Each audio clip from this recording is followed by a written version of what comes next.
Hi guys. सो मुझे अभी किसी ने मैसेज किया और जो सुशांत की वीडियो मैंने बनाई थी उसमें मैं 2 कार्ड्स जो हैं वो पलट गए थे और उसमें मैंने देखे नहीं थे वो कार्ड।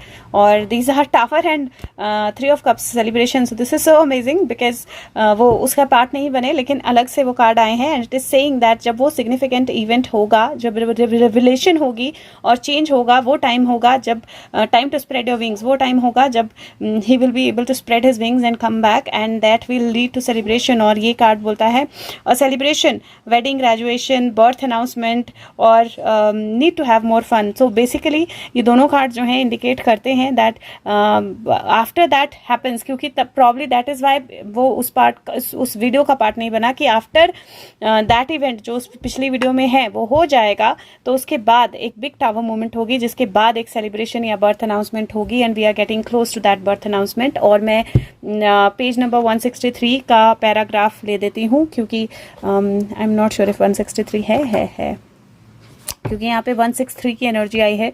सो लेट्स सी 163 क्या है और क्या बोलता है। सो हियर 163 मैंने बोला ना, मैंने कोई पैराग्राफ नहीं बोला, मुझे ऐसा लग रहा था कि पैराग्राफ बोलना नहीं है, कौन सा लेना है, और एक ही है।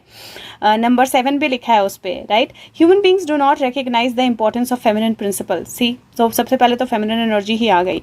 और सेकंड जो बोलता है कि लास्ट वर्स 6 चैप्टर की लास्ट वर्स है जो रामा के डिवोटिस के लिए ब्लेसिंग्स लेके आती है और राम के नाम पे और अच्छी एनर्जी पे डीप थॉट डालना या मेडिटेट करना जो है वो ब्लिस लेकर आता है। और ये कार्ड बोलता है कि ये मैसेज बोलता है कि डिवाइन विल जो है वो बहुत क्लियर है ह्यूमन माइंड में। और कई बार ऐसा लगता है कि इनजस्टिस हो रहा है, सफरिंग्स हो रही हैं, कई बार ऐसा लगता है कि दे समटाइम्स अपेयर, कई बार ऐसा लगता है कि एक तरह से इनजस्टिस हो रहा है, सफरिंग्स हो रही हैं कई बार लेकिन हमें रिकग्नाइज करना पड़ता है कि दुनिया में एक टेस्ट होता है, एक प्ले होता है सोल के लिए, और हम सबको उस अपेयरेंसेस को वैसे ही नहीं लेना है बल्कि अपने इनमोस्ट डिवोटी को देखना है, हमारे मास्टर को, और जो हमारे सोल का रूलर है और सारे फसाड के पीछे है। सो इट इज लाइक, एक तो सारे फसाड के पीछे जो भी है छुपा हुआ वो बाहर निकल कर आएगा। दूसरा,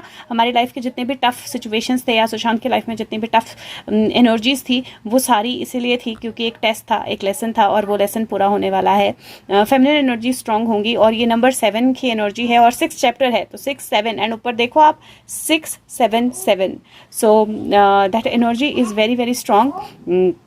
6 और 7 की 6 जो है वो एक तरह से लवर्स की एनर्जी होती है, चॉइस की एनर्जी होती है, स्टैंडिंग ग्राउंड स्टैंड करने की एनर्जी होती है।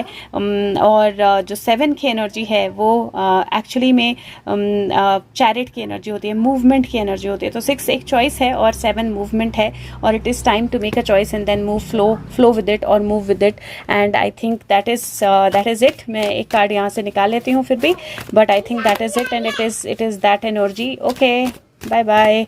It is that energy that is very very clearly indicating that very clearly indicating that there is some celebration that is coming our way. Past is coming, illusions will be removed.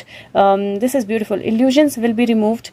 एक नया सन break होगा, 10 की energy and then celebration की energy या like preparation की energy. So this is beautiful and I think that's it.